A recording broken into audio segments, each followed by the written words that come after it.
Today we will talk about the fundamentals of the motion.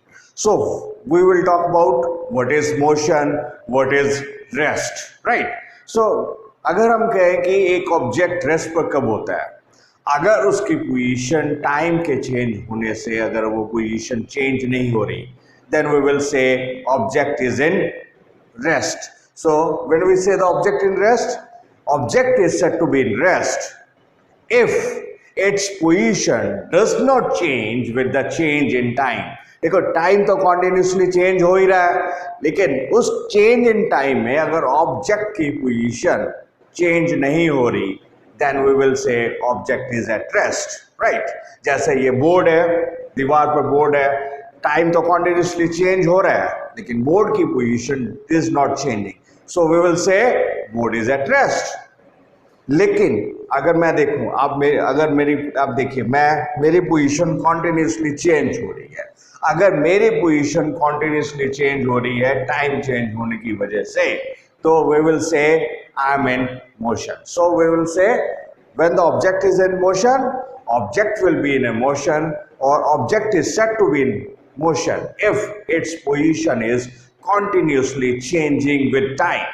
continuously changing with time. लेकिन अगर हम ध्यान से देखें कि ये कोई रिलेटिव टर्म्स हैं, ये फिक्स टर्म्स नहीं है कि मेरे अकॉर्डिंगली अगर रेस्ट पर है, एक ऑब्जेक्ट रेस्ट पर है, तो आपके लिए भी वो चीज़ रेस्ट पर होगी, आपके लिए वो चीज़ मोशन में हो सकती है, तीसरे आदमी के लिए वो चीज़ मोशन में हो सकती है, या और कोई देखे उसके अकॉर्डिंगली वो रेस्ट में हो सकती है, राइट? सो मोशन में जो रेस्ट एंड मोशन है, these are the relative terms, these are not the fixed terms, नहीं है, absolute terms नहीं है. So इसके लिए सबसे important क्या चीज़ है? Who is the observer? अगर कोई ऑब्जेक्ट मोशन में है या रेस्ट पर है, वो किसके लिए सबसे important क्या चीज़ है उसके लिए, कि वो ऑब्जर्वर कौन है, ऑब्जर्व कौन कर रहे हैं. उसके लिए एक सिंपल से एग्जांपल लेते हैं. एक रोड पर बस है. सो दिस इज बस में दो बंदे बैठे हैं. लेट से एक क्यू बैठा है, एक आर बैठा है, और एक बंदा सड़क किनारे खड़ा है.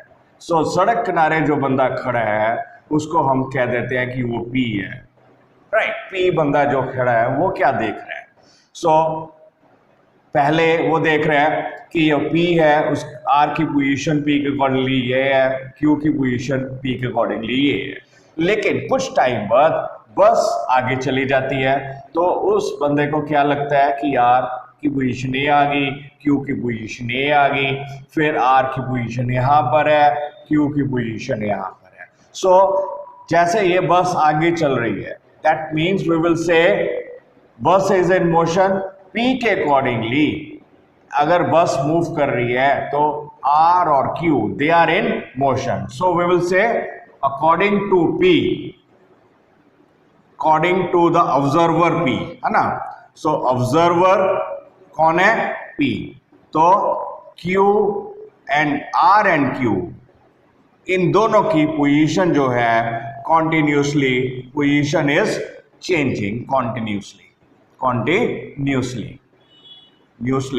right? Continually या continuously, right? So we will say according to this P, R and Q are in motion. R and Q in motion.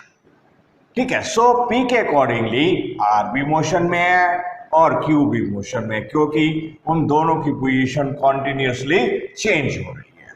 लेकिन अगर हम देखें कि आर क्या ऑब्जर्व कर रहे हैं, ये जो बंदा खिड़की के साथ में बैठा है वो क्या ऑब्जर्व कर रहे हैं. सो ये छोटी सी खिड़की होगी, वो पी को भी देख सकता है और वो क्यू को भी देख सकता है, राइट? सो आर क्या ऑब्जर्व कर रहा है, this is very important. So again R क्या ऑब्जर्व करेगा कि यहाँ पर है आर, तो वही देखेगा. क्यू तो उसके लेफ्ट साइड पर बैठा है. फिर यहाँ पर आ गया आर, तो वो देखेगा क्यू उसके लेफ्ट साइड पर बैठा है. फिर अगेन वी विल से जो आर क्या ऑब्जर्व करेगा, Q is still on the left side of the R. So R के अकॉर्डिंगली ये क्यू की पोजीशन नहीं चेंज हो रही. दैट मीन्स अगर हम ऑब्जर्वर कौन हो गया, अब ऑब्जर्वर P की जगह पर ऑब्जर्वर कौन है, ऑब्जर्वर R है। तो R के अकॉर्डिंगली जो पर्सन R है उसके अकॉर्डिंगली, अकॉर्डिंग टू R,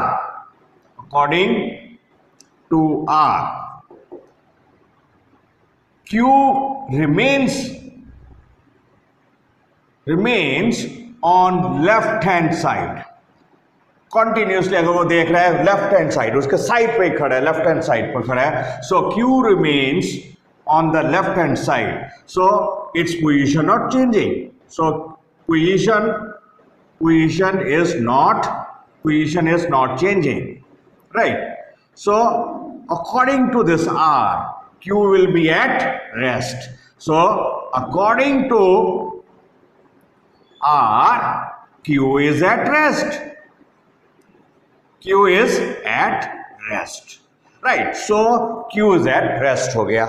लेकिन अब वही R P को कहाँ ऑब्जर्व कर रहे हैं? So पहले Q R ने देखा पीक यहाँ पर है, P बिल्कुल थोड़ा सा पीछे है। जब R यहाँ आ गया तो उसने देखा P का जो डिस्टेंस है और बढ़ गया, फिर R ने देखा P का डिस्टेंस जो है और बढ़ गया। दैट मीन्स अब इस R के अकॉर्डिंगली अगर हम देख रहे हैं तो इसकी पोजीशन कॉन्टिन्यूसली चेंज हो रही है। सो अगर ऑब्जर्वर R ऑब्जर्व कर रहा है, P को ऑब्जर्व कर रहा है, तो उसको ये नजर आएगा कि वो पीछे को जा रहा है। जैसे हम अगर गाड़ी में जा रहे हैं, हमें क्या लगता है कि जो हमारे सड़क पर जो पेड़ पौधे हैं वो पीछे की तरफ जा रहे हैं, राइट? तो यहाँ पर वही चीज होगी कि according to R, P is moving backward, उसकी पोजीशन कॉन्टिन्यूसली पीछे की तरफ जा रही है, तो हम कहेंगे moving backward, right? So according to R, P is in motion। तो अब वही देखिए, एक एग्जांपल में एक ऑब्जर्वर के अकॉर्डिंगली ये दोनों रेस्ट पर मोशन में है, लेकिन दूसरे ऑब्जर्वर के अकॉर्डिंगली एक बंदा रेस्ट पर है, दूसरा बंदा मोशन में है। सो दैट्स व्हाई हम कहते हैं कि ये कोई फिक्स टर्म्स नहीं है, ऑब्जेक्ट मोशन में है या रेस्ट में है, वो किस चीज पर डिपेंड करता है, ऑब्जर्वर कौन है, राइट? ऑब्जर्वर कौन है, that is very very important, right? एक ऑब्जर्वर की वजह से दूसरा बंदा रेस्ट पर भी हो सकता है, दूसरे बंदे की वजह ऑब्जर्वर से वो पहला बंदा रेस्ट पर भी हो सकता है। So this is very important in the motion, who is the observer. Second thing, हम बात करते हैं एक नए पॉइंट की, जिसमें हम कहते हैं that what is the frame of reference. Now frame of reference का मतलब क्या है? Frame of reference, right? This is the frame of, what is the frame of reference? Now देखिए, इस जगह पर फ्रेम ऑफ रेफरेंस का मतलब क्या है कि हम अगर किसी ऑब्जेक्ट की पोजीशन डिफाइन करते हैं तो हमें क्या चीज चाहिए? हमें 3 कोऑर्डिनेट्स, 3 डायमेंशंस देखते हैं। लेट्स से हम आगे पीछे देखते हैं, सो आगे पीछे लेट्स से इस चीज को हमने एक्स एक्सिस कह लिया, दाएं बाएं हम कह दिए this is the Y axis, and ऊपर नीचे हमने कह दिया this is the Z axis. So किसी भी ऑब्जेक्ट की पोजीशन को डिफाइन करने के लिए स्पेस में एटलीस्ट हमें 3 कोऑर्डिनेट्स चाहिए। सो वो जो 3 कोऑर्डिनेट्स हैं, 3 कोऑर्डिनेट्स हो गए X, Y and Z. So these 3 coordinates are known as the space coordinates. So these coordinates are known as the space coordinates, right? So this is a set of 3 coordinates, right? X, Y and Z, ठीक है? So इसमें हम हमेशा क्या है, sign convention क्या है, we will move always anti-clockwise। अगर इस डायरेक्शन को हमने पॉजिटिव एक्स लिया है, देन वी विल मूव, हम एंटी क्लॉकवाइज जाएंगे तो ऊपर को जो होगा ये y होगा, अगेन एंटी क्लॉकवाइज जाएंगे then it will be a z axis, ठीक है? So x, y and z, right? So always move the sign convention that is anticlockwise. अगर हमने इस डायरेक्शन को y x लिया है तो एंटी क्लॉकवाइज मूव करेंगे लाइक दिस, ठीक है। So this will be y and this will be z, सो ऊपर की तरफ z।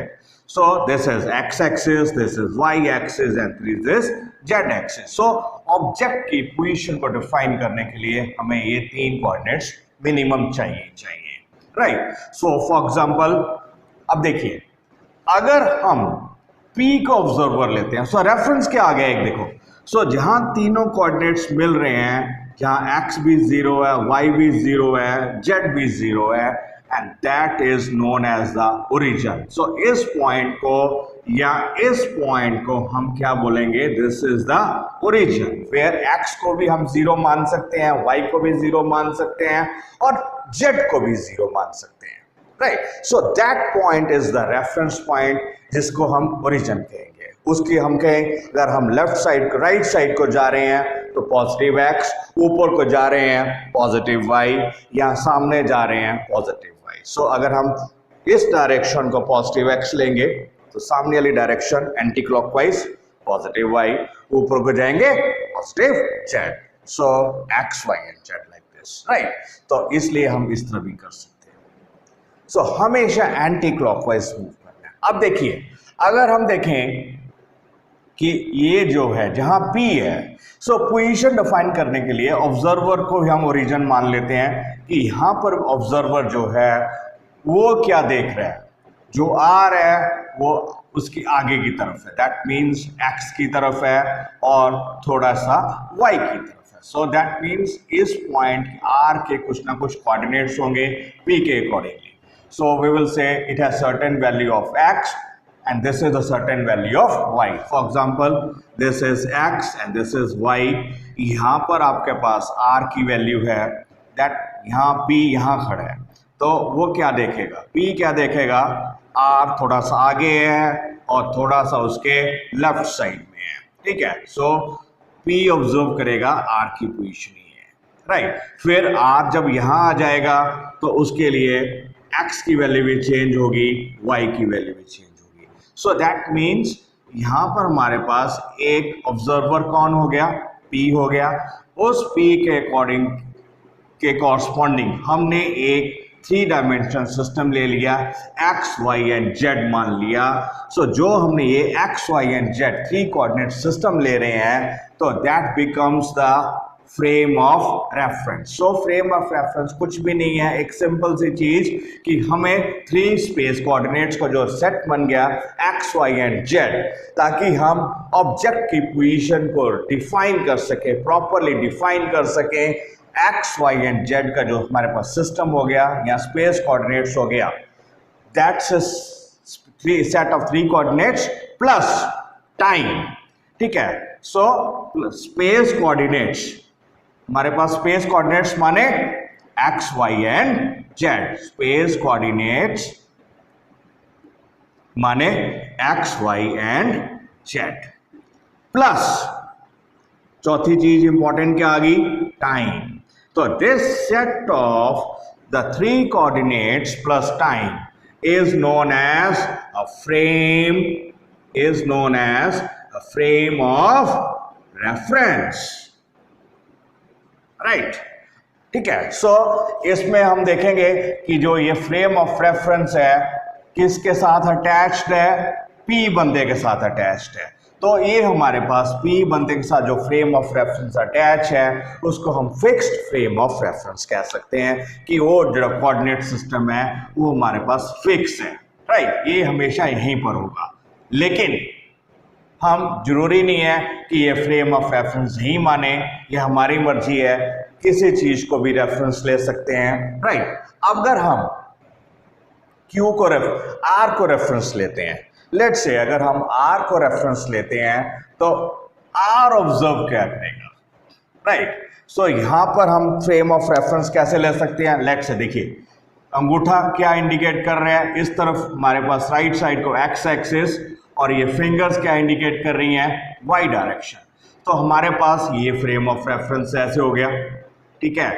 थोड़ी देर बाद आर मूव कर रहा है तो फ्रेम ऑफ रेफरेंस भी आगे मूव कर रहा है। ये मेरा कोऑर्डिनेट सिस्टम आगे की तरफ मूव कर रहा है, फिर आगे तरफ इस कॉन्टिन्यूसली ऐसे फ्रेम ऑफ रेफरेंस मूव कर रहा है। दैट मीन्स यहाँ जो ऑब्जर्वेशन पॉइंट है वो observation point is continuously changing. तो यहाँ हमारे पास जो फ्रेम ऑफ रेफरेंस होगा, आर के कॉरस्पॉन्डिंग जो ऑब्जर्वेशन होगी उसके अकॉर्डिंगली हम देखेंगे जो एक्स वाई एंड जेड जो एक्सिस होगा, that is the frame of reference. So ये फ्रेम ऑफ रेफरेंस आगे आगे की तरफ कॉन्टिन्यूसली मूव कर रहे हैं। तो हमारे पास यहाँ पर दो फ्रेम ऑफ रेफरेंस हो गए। देखिए, एक फ्रेम ऑफ रेफरेंस जो फिक्स्ड है, दूसरा फ्रेम ऑफ रेफरेंस जो कॉन्टिन्यूसली मूव कर रहा है। सो जो आर बैठा है उसके अकॉर्डिंगली ये फ्रेम ऑफ रेफरेंस हो गया, राइट। तो अब देखिए, अगर हम आर की तरह आर के अकॉर्डिंगली फ्रेम मेजरमेंट्स देखें तो पहले हमारे पास कहा था, ये हमारे पास इस तरफ एक्स था, ये वाई था, पी कहाँ खड़ा है, यहाँ खड़ा है, राइट। अब आर के अकॉर्डिंगली पी की जो पोजीशन होगी this is towards the left side, so that means ये towards the negative X axis हो गया और ये हमारे पास टुवर्ड्स द नेगेटिव वाई हो गया, राइट। सो इस पोजीशन पे ये है। जब ये आ गया तो हमारे पास रेफरेंस ये हो गया, तो यहाँ पर हमारे पास हो गया आर यहाँ ऑब्जर्व कर रहे हैं ये एक्स वाई सिस्टम। अब देखिए, ये अब जो पोजीशन है, पहले जो एक्स की वैल्यू ये थी, अब आर की अकॉर्डिंगली एक्स की वैल्यू कितनी आ जाएगी, ये आ जाएगी। सो दैट मीन्स ये अब हमारे पास मोर नेगेटिव वैल्यू आ गई और वाई की वैल्यू तो अगर उस उतने की उतनी है। सो वाई हमारे पास सेम है, एक्स की वैल्यू चेंज हो रही है। अगर नेक्स्ट देखें, अगर नेक्स्ट पोजीशन में हमारे पास क्या, देखो लेट मी, तो this is the Y and this R कहां पर ये है। अब देखिए, आर के अकॉर्डिंगली पी कहां पर है, ये आ गया। So this is negative side पर ये वैल्यू और बढ़ गई, वाई की वैल्यू वही की वही है। सो यहाँ क्या हो रहा है, हमारे पास जो कोऑर्डिनेट सिस्टम है ऐसे कॉन्टिन्यूसली ऑब्जर्वर जो है ये मूव कर रहे हैं। तो यहाँ पर P की पोजीशन कॉन्टिन्यूसली चेंज हो रही है। अगर हम देखें Q की पोजीशन यहाँ पर है, देखिए Q के लिए हमारे पास ये वैल्यू आ गई y की। अगर R यहाँ ऑब्जर्व कर रहे हैं, Q उसके साथ में है, उसके कॉरस्पॉन्डिंग y की वैल्यू उतनी की उतनी हुई है। यहाँ पर R देखें तो उसके अकॉर्डिंगली Q की वैल्यू y की वैल्यू उतनी की उतनी है। यहाँ पर भी y की वैल्यू सेम है, यहाँ भी y की वैल्यू सेम है, यहाँ भी y की वैल्यू सेम है। सो हम ये वैल्यू जब तक R ऑब्जर्वर के अकॉर्डिंगली चेंज नहीं हो रही या x और y ऑब्जर्वर के अकॉर्डिंगली चेंज नहीं हो रहा, उतनी देर तक ऑब्जेक्ट रेस्ट पे होगा। अगर वो x एंड y की वैल्यूज जो स्पेस कोऑर्डिनेट्स हैं x and y continuously change हो रहा है तो हम कहेंगे कि ऑब्जेक्ट की पोजीशन कॉन्टिन्यूसली चेंज हो रही है और ऑब्जेक्ट रेस्ट पर नहीं, ऑब्जेक्ट मोशन में है। सो इम्पॉर्टेंट क्या हो गया मोशन और रेस्ट में, जस्ट समराइज करें तो इम्पॉर्टेंट क्या है, हु इज द ऑब्जर्वर। कोई भी चीज रेस्ट पर भी हो सकती है, कोई भी चीज मोशन में हो सकती है, लेकिन इंपॉर्टेंट क्या हो गया कि उसको ऑब्जर्व कौन कर रहा है, राइट। ठीक है, एक बंदे के अकॉर्डिंगली एक चीज रेस्ट पर हो सकती है, वही चीज दूसरे बंदे के अकॉर्डिंगली मोशन में हो सकती है, राइट। सो जैसे आर ऑब्जर्व कर रहा है क्यू को, तो आर के अकॉर्डिंगली क्यू रेस्ट पर है, जबकि अगर P ऑब्जर्व कर रहा है Q को तो P के अकॉर्डिंगली Q मोशन में है। So that is the meaning कि जो मोशन है और रेस्ट है, they are the relative terms, they are not the fixed terms. This is very very important, right, clear. So in next topic, next lecture, we will discuss about certain variables, motion variables। जब हम motion की बात करते हैं हम बात करते हैं पोजीशन की, चेंज इन पोजीशन की, राइट। उन तब उसके कॉरस्पॉन्डिंग हमारे पास कुछ मोशन के वेरिएबल्स आ जाते हैं, कुछ डेफिनेशंस आ जाएंगी, वो हम नेक्स्ट लेक्चर में